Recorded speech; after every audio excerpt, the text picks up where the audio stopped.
Hello my cute viewers, welcome back to our channel. Myself Gauri. तो चलिए बिना देरी करते हुए माई स्वीट हार्ट की कहानी को स्टार्ट करते हैं। एपिसोड 75। जानवी की हरकत देख वो दुकानदार गुस्से से जानवी के ऊपर हाथ उठाते हुए बोला, आपकी इतनी हिम्मत। लेकिन बीच में ही कोई उसकी हाथ को पकड़ लेता है। अब आगे ये देख वो दुकानदार गुस्से से बोला, कौन है? लेकिन आगे के शब्द इसके गले में अटक जाते हैं। रुद्र उसकी हाथ को कसकर पकड़ जानवी और उस दुकानदार के बीच में आकर खड़ा हो जाता है।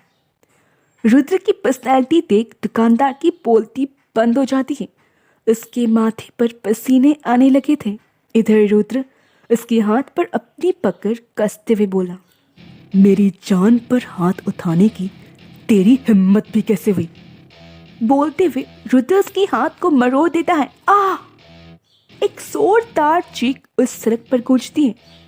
ये देख जानवी रुद्र को रोकते हुए बोली, सर ये क्या कर रही है आप? छोड़िए इसे सर।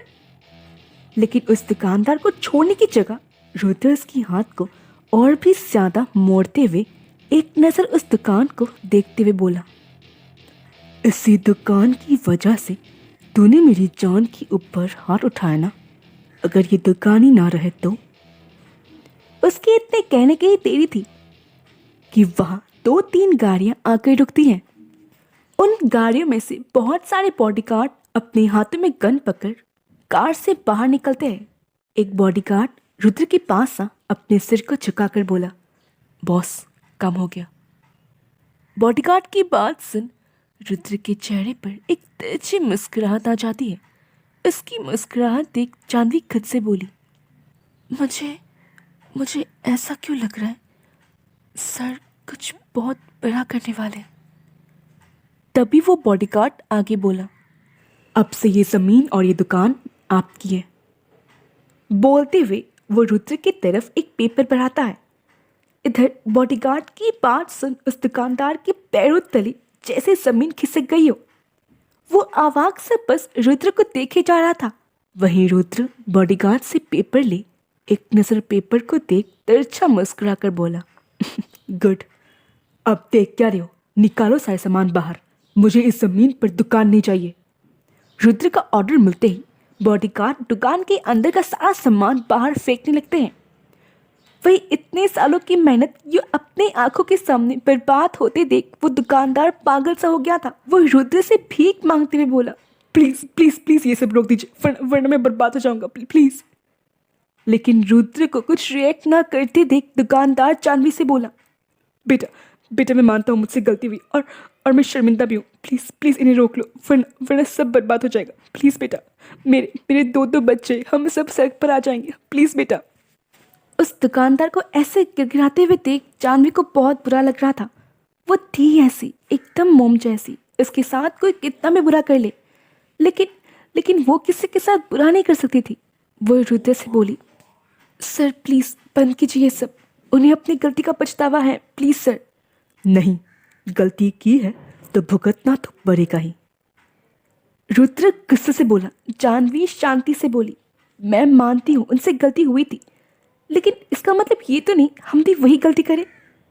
जानवी की बात सुन रुद्र आश्चर्य भरी नजरों से जानवी को देखता है। वो तुम्हारे ऊपर हाथ उठाने वाला था और तुम उसी की साइड ले रही हो? मैं उनकी साइड नहीं ले रही, जो सच है बस वो बोल रही हूँ। और इन सब में उन बच्चों की क्या गलती जो बेसब्री से इंतजार कर रहे होंगे कब उनके पापा आएंगे, उनके लिए कुछ खाने को लेकर आएंगे। अगर आप उनके बिजनेस को ऐसे बर्बाद कर देंगे तो वो अपने बच्चों का पेट कैसे भर पाएंगे? प्लीज सर, बस एक बार उन बच्चों के बारे में सोचिए, प्लीज सर। बोलते हुए जानवी रुद्र के हाथों को कसकर पकड़ लेती है। प्लीज। रुद्र एक नजर जानवी को देख अपने बॉडीगार्ड से चिल्लाकर बोला, रुको। रुद्र की बात सुन जानवी मुस्कुराकर बोली, थैंक। लेकिन इससे आके वो कुछ बोल पाती इससे पहले रुद्र उसके हाथ को झटक कर आगे बढ़ जाता है और जानवी बस इसे देखती रह जाती है। वहीं बॉडीगार्ड के बीच खुसर-फुसर शुरू हो जाती है। क्या सर ने अभी किसी को सेकंड चांस दिया है? एक बॉडीगार्ड दूसरे बॉडीगार्ड से बोला।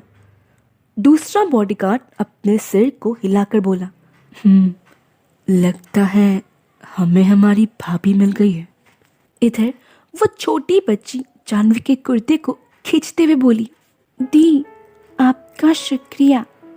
बोलते हुए वो जानवी की तरफ एक गुलाब का फूल बढ़ाती है। जानवी उसके हाथ से गुलाब का फूल ले मुस्कुराकर बोली, ये मेरे लिए। वो बच्ची भी मुस्कुराकर अपने सिर को हिला देती है। तभी पीछे से एक आवाज आती है, मुझे माफ कर दो बेटा। वो दुकानदार अपने हाथ जोड़कर बोला। उनको हाथ जोड़ते देख जानवी जल्दी से बोली, अरे ये क्या कर रहे हैं आप, प्लीज ऐसा मत कीजिए। और वैसे भी मैंने भी तो आपसे रूडली बात की थी ना, मुझे भी माफ कर दीजिए। लेकिन गलती तो मेरी थी ना बेटा, मुझे आप दोनों से इस तरह बात नहीं करनी चाहिए थी। आप दोनों मुझे माफ कर दो। दुकानदार की बात सुन वो छोटी बच्ची जल्दी से बोली, अंकल पियल ने आपको माफ कर दिया। और पियल, वो छोटी बच्ची जिसका नाम पियल था, वो आगे कुछ बोल पाती इससे पहले उसके पेट से कुरकुर की आवाज आती है, जिसे सुन जानवी हंसते हुए बोली, लगता है पियल के छोटे से पेट को भूख लग गई है। पियल बस एम्बरेसमेंट में मुस्कुरा देती है। वो दुकानदार पियल से बोला, मेरे पास खाने के लिए कुछ बहुत बढ़िया है, क्या पियल बेटा खाना चाहेगी? पियल मुस्कुराकर बोली, जरूर, क्या है? आओ मेरे साथ। दुकानदार बोले। इधर कार में रुद्र बड़े गुस्से में ड्राइविंग सीट पर बैठा हुआ था। तभी फ्रंट सीट का दरवाजा खोल जानवी अंदर बैठती है। उसके बैठते ही रुद्र कार स्टार्ट कर आगे बढ़ जाता है। रास्ते पर रुद्र बस चुपचाप कार ड्राइव कर रहा था और उसकी चुप्पी जानवी से बर्दाश्त नहीं हो रही थी। तभी कुछ सोच वो रुद्र की तरफ वही गुलाब का फूल बढ़ाते हुए बोली, आपका शुक्रिया। लेकिन रुद्र को उसके हाथ से फूल ना लेते हुए देख जानवी मायूस हो जाती है। वो अपने हाथ को हटाती इससे पहले रुद्र उसके हाथ से फूल ले लेता है। ये देख जानवी के चेहरे पर एक मुस्कान आ जाती है। तभी रुद्र बिना जानवी को देखे बोला, वो फूल ऐसे ऐसे वेस्ट हो जाए ये मुझे पसंद नहीं। रुद्र का एक्सक्यूज सुन जानवी को हंसी आ जाती है।